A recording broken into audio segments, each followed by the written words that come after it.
Bonjour, je suis Sébastien et je vais vous présenter le jeu Objectif Photo, un jeu sur la photographie où vous devrez prendre des photos et à l'aide de pixels que vous récupérez durant la partie, développer les photos pour marquer des points. C'est un jeu qui se joue de 2 à 6 joueurs pour des parties d'environ 30 minutes. Au niveau de la mise en place, vous avez un plateau central.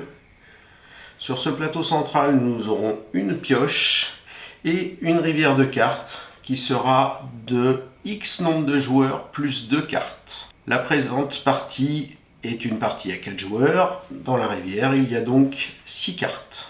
Chaque joueur recevra un plateau individuel, ainsi qu'un pion de sa couleur, 4 pions duplication, un objectif qui permettra de choisir les cartes sur lesquelles il veut jouer, une carte expertise et une carte avantage qui seront distribuées au hasard et qui resteront cachées tant qu'elles ne sont pas jouées. La partie va se jouer tout en simultané. À chaque tour de joueur, chaque joueur va choisir à l'aide de sa roue objectif sur quelle carte il veut jouer. Une fois que tous les joueurs vont avoir choisi en secret la carte sur laquelle ils veulent jouer, on dévoile la carte et éventuellement on peut mettre notre pion sur la carte qu'on a jouée afin d'avoir une meilleure lecture. Une fois que l'on a fait ça, on va résoudre les cartes dans l'ordre de la carte numéro 1 jusqu'à la carte numéro 6.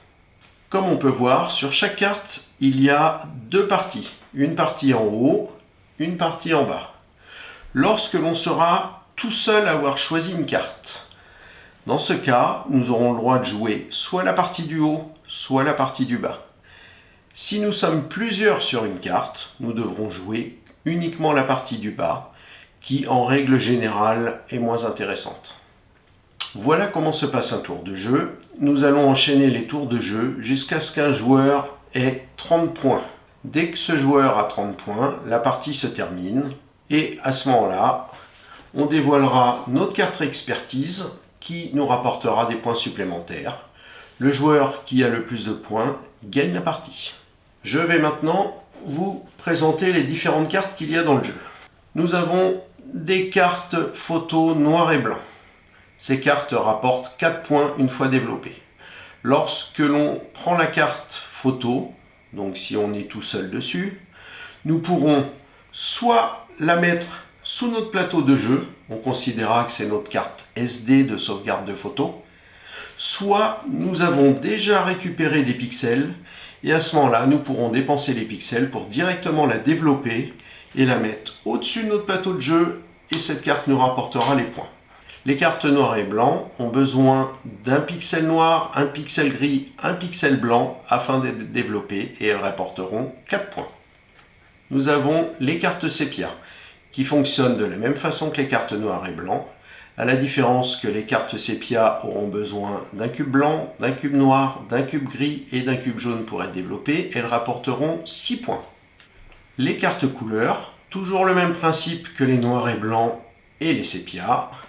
Pour développer une photo couleur, il nous faudra un cube jaune, un cube violet, un cube orange, un cube vert, un cube rouge, un cube bleu. Ces cartes nous rapporteront 10 points. Sur chaque carte, il est rappelé les pixels que l'on doit dépenser afin de les développer. La carte voler un pixel. Nous aurons la possibilité de voler un pixel à chaque joueur. Chaque joueur peut avoir 10 pixels maximum sur son appareil photo. Si vous vous retrouvez un moment à avoir plus de 10 pixels, à ce moment-là, vous prenez les pixels gagnés et vous en gardez 10 en choisissant ceux que vous avez envie. La carte dupliquer la photo d'un adversaire. Lorsque l'on a cette carte, on pourra dupliquer la photo d'un adversaire en utilisant nos pions duplication. On mettra le pion sur une carte photo déjà développée d'un adversaire. Comme c'est une duplication et donc que l'on perdra en qualité de photo, cette photo nous rapportera la moitié des points. Bien sûr, notre adversaire continue à garder les points de sa photo développée. La carte voler une carte d'un adversaire. Avec cette carte, on va considérer qu'on vole dans la carte SD de notre adversaire. On pourra donc voler une carte non développée de l'adversaire de notre choix. La carte récolter des pixels ou faire une formation à photo couleur. Lorsque nous sommes tout seuls dessus, nous pourrons récupérer 4 pixels ou bien faire une formation au logiciel photocouleur. Ce logiciel est un logiciel de développement qui nous permet d'améliorer les couleurs d'une photo. Lorsque je choisis la formation, je la mets à côté de mon plateau de jeu et dorénavant, on considère que toutes les photos que j'ai développées sont de meilleure qualité, elles me rapportent chacune un point de plus. La carte récupérer des pixels ou faire une formation au logiciel photomodif. On pourra soit récupérer 4 pixels, soit faire une formation au logiciel photomodif, qui est un logiciel de retouche de photos qui nous permettra lui aussi d'améliorer nos photos. Lorsque l'on choisit de faire la formation, nous mettrons la carte près de notre plateau. Nous pourrons donc retoucher nos photos et les améliorer. Toutes nos photos nous rapporteront 2 points de plus par photo. Nous pouvons cumuler ces formations et donc récolter encore plus de points par photo développée. Jouer une carte de la défausse. Lorsque nous sommes tout seuls dessus, nous pourrons à ce moment-là prendre la défausse, choisir une carte et la jouer. Nous n'aurons pas le droit de jouer la carte « Jouer une carte de la pioche ». Et enfin, la carte « Jouer une carte de la pioche ». Lorsque nous l'avons, nous prenons la pioche, nous choisissons une carte dedans et nous pouvons la jouer. Bien sûr, nous n'aurons pas le droit de jouer la carte « Jouer une carte de la défausse ». Chaque carte jouée ira directement en défausse. On ne garde jamais de carte en main. Donc, les cartes comme celle-ci iront directement en défausse. Celles-ci iront en défausse si on choisit de prendre les pixels ou iront près de nous si nous faisons les formations. Les cartes photos iront soit sur notre carte SD, soit au-dessus de notre plateau si on a les pixels afin de les développer. Petit exemple. Les joueurs ont choisi leur carte et nous nous retrouvons dans cette situation. Sur la carte numéro 2, 2 joueurs sont dessus, ils pourront uniquement faire l'action du bas qui est de récupérer 2 pixels. Le joueur rouge va prendre un pixel blanc, un pixel noir qu'il mettra sur son plateau. Le joueur jaune pourrait par exemple prendre un pixel jaune, un pixel gris et les mettre sur son plateau. Cette carte a été jouée, on la met dans la défausse. La carte ici, le joueur est tout seul dessus, il peut soit prendre la photo et la mettre sur sa carte SD, soit prendre les 2 pixels. Il choisit de la mettre sur son plateau.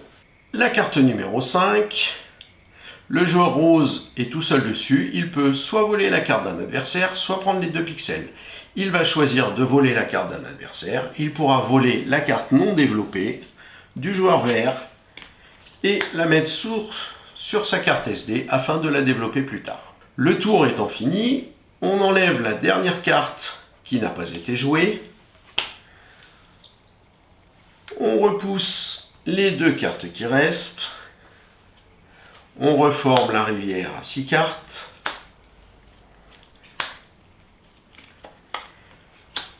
Et chaque joueur reprend son pion et nous sommes repartis pour un tour où l'on choisit sur quelle carte on veut jouer.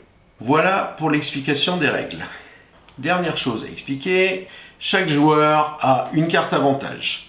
Ces cartes avantages sont des cartes one-shot que l'on pourra jouer une fois dans la partie. Il suffira de lire ce qui est écrit dessus, ce n'est pas très compliqué à comprendre.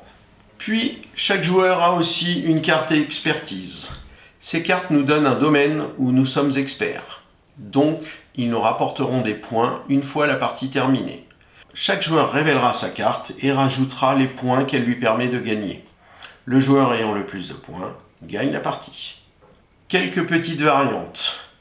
Nous pourrons jouer sans les cartes expertise et avantage. Nous pourrons jouer uniquement avec les cartes avantage. Nous pourrons jouer uniquement avec les cartes expertise ou avec les deux. Et dernière petite variante, si nous sommes un nombre pair, comme 4 ou 6 joueurs, nous pourrons jouer en équipe. Lorsque l'on joue en équipe, la partie se termine à 60 points pour l'équipe. Lorsque 2 joueurs d'une même équipe se retrouvent tous les deux sur une même carte, ils pourront choisir un des joueurs qui aura le droit de jouer l'action du dessus. Voilà pour l'explication, j'espère que ce jeu vous amusera. Bonne partie!